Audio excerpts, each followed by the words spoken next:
आर्थिक जगत का एक नया पहलू। खुजली तुम्हें लगी है तो खुजाएगा कौन? किसने बोला था नेटवर्क मार्केटिंग ज्वाइन करने को? माँ बाप, भाई बहन, टीचर, प्रोफेसर, किसी ने बोला था? नहीं ना, तो फिर क्यों ज्वाइन किया? माता पिता के सपनों को पूरा करने कोई नौकरी क्यों नहीं की जिसमें हर महीने सैलरी मिलती, एक फिक्स सैलरी, तनख्वाह, और महीने में हर दिन सुबह 9 बजे से 5 बजे तक काली बैग लटकाए ऑफिस से घर, घर से ऑफिस, ऑफिस से घर, घर से ऑफिस, बीच में बाजार, और रात में थकान के मारे में बढ़िया नींद और अच्छे अच्छे सपने। और सपने कैसे भाई? कि 15 तारीख के बाद किससे इस बार कर्ज मांगूंगा, इस बार कहीं पिछले महीने जिससे मांगा था वो घर ना आ जाए, इंश्योरेंस की प्रीमियम, बाइक की किस्त, स्कूल बच्चों के स्कूल का फीस, या अपना कुछ पढ़ाई कर रहे हैं तो उसका किस्त, वो कहाँ से मैनेज होगा इस बार? सपने भी देखो कैसे कैसे आते हैं नौकरी करने वाले लोगों को। तुम्हारा स्वयं का निर्णय था ना नेटवर्क मार्केटिंग करने का, एमएलएम में जुड़ने का, क्योंकि तुम 9 से 5 वाली लाइफ नहीं चाहते, तुम ऐसे वैसे सपने नहीं देखना चाहते, तुम महीने के 15 तारीख के बाद कर्ज नहीं मांगना चाहते। तुमने एक ख्वाब देखा है, तुमने एक मंजिल तय की है अपनी, और सोचा है कि तुम्हें औरों की तरह नहीं बनना है, क्योंकि तुम औरों से अलग हो, कुछ खास हो, तुम्हारे अंदर जोश है, जुनून है, जिद है और कुछ अलग करने की चाहत है। तभी तो तुमने नेटवर्क मार्केटिंग ज्वाइन किया है, अपने सपनों को उड़ान देने के लिए, अपना चेक का अमाउंट खुद तय करने के लिए कि मुझे कितने पैसे इस महीने चाहिए। अच्छा एक बात बताओ, जब तुमने खुद इस इंडस्ट्री का चुनाव किया, माँ बाप की बात नहीं मानी, जिन्होंने तुम्हें पढ़ाया था, शिक्षक अपने गुरुजी की बात नहीं सुनी, दोस्त परिवार समाज किसी की नहीं सुनी, और लगा बैठे एमएलएम की खुजली, तो इसे खुजाएगा कौन भाई? अब भुगतो। दोस्तों ये तुम्हारी खुजली है, इसे कोई और नहीं मिटाएगा, तुम्हें ही खुजाना है, तुम्हें ही मिटाना है, तभी खुजली मिटेगी और तभी खुशी मिलेगी। ये कोई आसान फील्ड नहीं है। हाँ सरल जरूर है, सरल इसलिए कि इसका विज्ञान और अर्थशास्त्र समझने में बड़ा सरल है।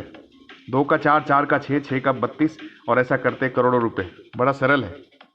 इसलिए कईयों को, कई डिस्ट्रीब्यूटर को, कई लोगों को यह भ्रम हो रहता है कि वो सब कुछ जान गए एमएलएम के बारे में और समझते हैं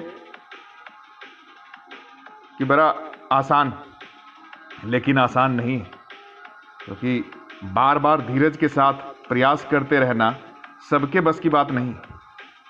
10 लोगों की ना सुनने की आदत सबके बस की बात नहीं।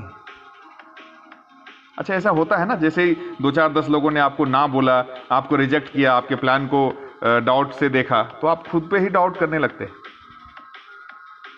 भाई मैंने पहले भी बताया था, ये तुम्हारी खुजली है, तुम्हें ही मिटानी है। अच्छा मेरी बात से ऐसा मत समझना कि ये एक गलत खुजली लग गई है। खुजली बिल्कुल सही है, तुमने बिल्कुल सही सेक्टर सुना है एमएलएम इंडस्ट्री का। यहां धन कमाने की अपार संभावनाएं हैं। अच्छा कई लोग सोचते हैं कि पैसे से क्या होगा, धन से क्या होगा। अच्छा ऐसे लोगों का आर्थिक नजरिया जो है ना, वो टोटली डिफरेंट होता है। आर्थिक जगत का नया पहलू। अगर आपको धन की शक्ति और महत्व का अंदाजा लगाना है तो किसी से उधार मांग के देखो आज। अगर वृद्ध धनवान है तो वो युवा है, वो यंग है, और अगर कोई यंग आदमी निर्धन है, पैसे नहीं है उसके पॉकेट में, तो वो वृद्ध के समान शक्तिहीन है। आज हर इंसान अपने सीमित साधनों से प्राप्त आय द्वारा अपनी इच्छाओं की पूर्ति करने में कुछ न कुछ कठिनाई अवश्य पाता है। इस अतिरिक्त आय के उपार्जन के लिए हम कुछ नया करने की सोचते हैं, जैसे कि पार्ट टाइम में नौकरी या कोई व्यवसाय। पार्ट टाइम बिजनेस करने के लिए नेटवर्क मार्केटिंग व्यवसाय का एक शक्तिशाली माध्यम है जो अनोखा है। यह उन लोगों के लिए वरदान है जो व्यवसाय करने की अभिलाषा रखते हैं और योग्यता भी, परंतु पूंजी की कमी से या पूंजी के डूबने के भय से व्यवसाय नहीं कर पाते। आज हर इंसान पाता है कि उसके जीवन में कुछ सुविधाओं की और कुछ चाहत जो है उसकी, जो पूरी नहीं हो पाती है, उसकी कमी है। आज जीवन जरूरत से नहीं दोस्त, बल्कि आपके जेब की ताकत से तय होता है। अगर आपके पास पर्याप्त पैसे होते तो क्या आप यही जूते पहनते जो आप पहने हैं? क्या आप यही ड्रेस पहनते जो आप आज ने पहन रखे हैं? क्या आप वाकई उसी होटल में खाना खाते जिसमें खाना चाहते हैं? क्या आपके बच्चे उसी स्कूल में पढ़ रहे हैं जिसमें उन्हें पढ़ना चाहिए? क्या आपके पास पैसे होते तो आपकी बहन को राखी पर कुछ और भेंट नहीं देते? क्या आप अपनी पत्नी को खरीदारी से वाकई मना करते अगर आपके पास पैसे होते? ये सवाल थोड़े चुभने वाले जरूर हैं, पर सच हैं। आज हम अपनी आमदनी के दायरे में अपना खर्च सिमेटने को बाध्य हैं, क्योंकि अगर ऐसा नहीं होगा तो बड़ी मुसीबत सामने होगी। आमदनी के हिसाब से अपने खर्चे को समेटने की प्रक्रिया बहुत दुखदाई और पीड़ादायी होती है। इस पीड़ा को, इस दुख को सहने के लिए अफीम खाना जरूरी है। ये वो अफीम नहीं है जो आजकल चल रहा है बॉलीवुड में, जी हाँ, रिया चक्रवर्ती वाली, ये वो अफीम नहीं है। यह अफीम मिलेगी आपको अपने पुराने संस्कारों से।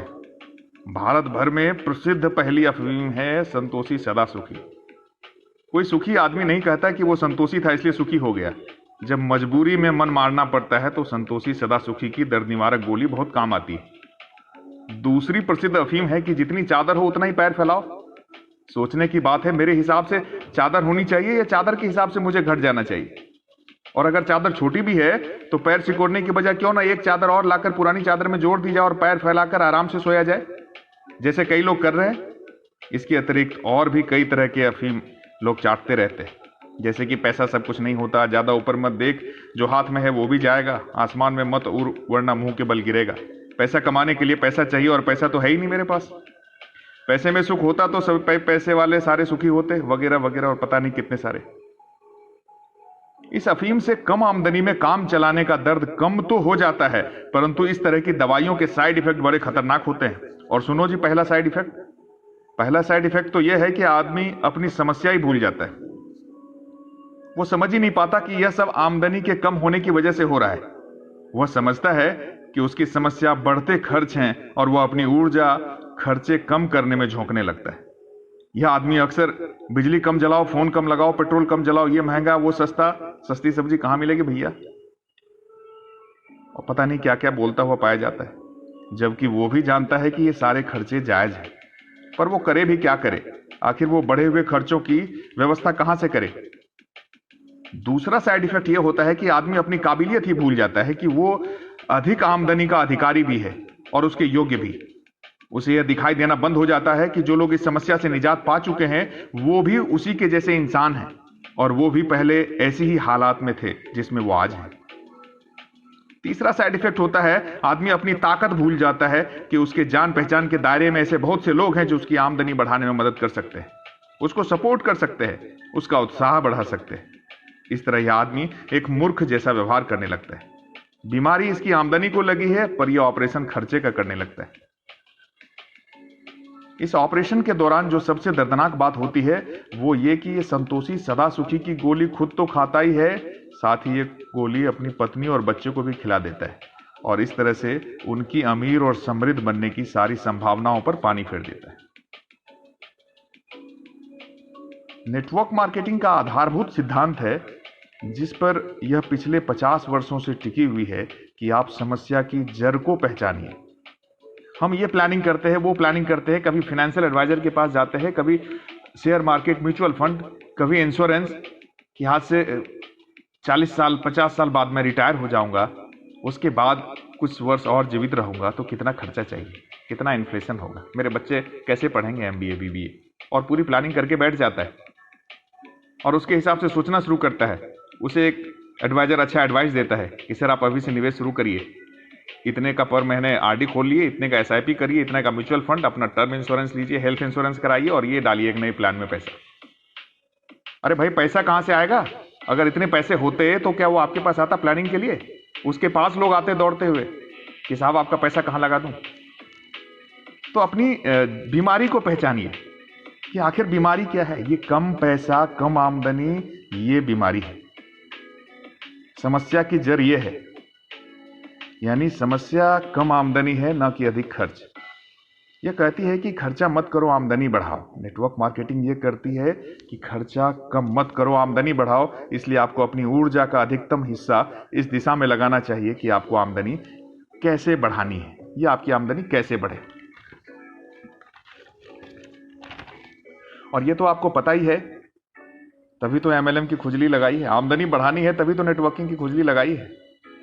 तो अब खुजाने से डर क्यों रहे हो दोस्त? ये आपकी खुजली है, आप ही मिटाओगे। कोई अपलाइन नहीं, कोई डाउनलाइन नहीं, कोई टीम मेंबर नहीं। ये तभी मिटेगा जब आपका पे आउट और उसका साइज बढ़ता जाएगा। आप डिस्ट्रीब्यूटर से सिल्वर, सिल्वर से गोल्ड, गोल्ड से डायमंड और डायमंड से रूबी बनेंगे, तभी आपकी खुजली मिटेगी। यकीन मानो दोस्त, सारी खुजली मिट जाएगी, कोई शिकायत नहीं रहेगी कि अपलाइन सपोर्ट नहीं करता, लोग ना बोल देते हैं, पावर लेक तो मिला ही नहीं मुझे, आने जाने प्लान दिखाने का पैसा भी नहीं है। अच्छा एक बात बताओ, क्या कभी ऐसा हुआ है कि तुम्हें खुजली लगी हो और तुमने किसी दोस्त, रिश्तेदार, भाई बहन, बीवी, चाचा चाची, ताई ताई किसी और को बोला हो जरा खुजली मिटा दो भाई? नहीं ना? तब क्यों उम्मीद करते हो कि कोई अपलाइन, कोई डाउनलाइन, कोई अड़ोसी, कोई पड़ोसी, तुम्हारा दोस्त, तुम्हारा टीम मेंबर तुम्हारी खुजली मिटाएगा? हो सकता है उसे उतनी बड़ी खुजली ना लगी हो, या ये हो सकता है कि उसे लगी हो तुमसे भी बड़ी वाली और वो अपनी मिटा रहा हो। तो दोस्त, ये आपका स्वयं का व्यवसाय है, आपको स्वयं करना है, कोई दूसरा नहीं कर सकता। तो शिकायत छोड़िए, एक मौका मिला है आपको, उसका सम्मान करिए। सारे गिले शिकवे शिकायत भूलकर लग जाइए, एक बेहतरीन मौका है, सचमुच में जबरदस्त और यूनिक। अगर आप अपने प्लान, कंपनी और पेआउट से संतुष्ट हैं तो मेरी शुभकामना आपके साथ है। आप जहां हैं, जिस प्लेटफॉर्म पर काम कर रहे हैं, वहीं करते रहें। अन्यथा अगर नहीं संतुष्ट हैं तो एक ऐसा अद्भुत प्लान मार्केट में आ चुका है, आपको देखते ही मजा आ जाए। जो भी लीडर इस इंडस्ट्री में इतिहास रचना चाहते हैं वो इस वीडियो के कमेंट में अपना नंबर जरूर डालें, या फिर जिसने भी ये फॉरवर्ड किया है उससे तुरंत संपर्क करें।